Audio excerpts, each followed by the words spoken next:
তোমরা চা লাভার না কফি লাভার? আমি কিন্তু চা লাভার। দিনে একবার চা না হলে আমার কিন্তু চলে না। কিন্তু চা খাওয়ারও কিছু নিয়ম আছে। কিন্তু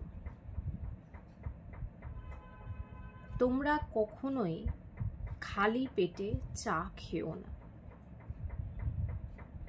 চা গরম করে বারবার খাওয়া এটা কিন্তু ঠিক না।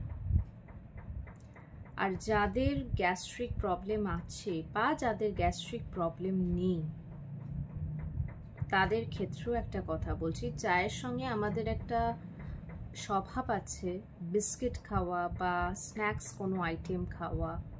চেষ্টা করো সেইগুলো অ্যাভয়েড করা। চা খাওয়ার সময় শুধু চাটাই খাও, তার সঙ্গে কিছু খেতে যেও না। এটা উল্টে তোমাদেরই ক্ষতি করবে। বারে বারে একবার চা করে রেখে বারে বারে সেটাকে গরম করে খেও না, ক্ষতি করবে, শারীরিক দিক থেকে তোমাদের ক্ষতি করবে।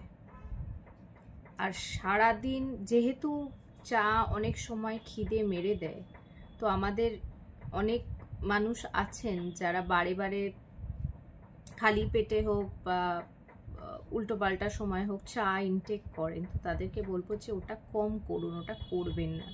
ওটা আপনাদের লিভারের ওপর কিন্তু খুব বিচ্ছিরি একটা এফেক্ট ফেলে দেবে, ক্ষতি করবে আপনাদের শারীরিক দিক থেকে। চা খান, কিন্তু একটা জায়গা বুঝে খান। কিছু খেয়ে নিন, সন্ধেবেলা খান বা বিকেলবেলা খান, কিছু জিনিস ছাড়া খান। যদি আপনাদের কিছু খাওয়ার ইচ্ছেই হয় তার 1 ঘন্টা বাদে খান বা তার 1 ঘন্টা আগে খান চা খাওয়ার, কিন্তু চায়ের সঙ্গে কিছু ইনটেক করবেন না। সবাই ভালো থাকুন, সুস্থ থাকুন। আমার যেটুকু নলেজ আছে সেইটুকু আপনাদের সঙ্গে শেয়ার করলাম। হয়তো আমার থেকে অনেক বেশি অনেকে জানে, কিন্তু আমার মনে হলো আপনাদের সঙ্গে শেয়ার করা উচিত, তাই আমি শেয়ার করলাম।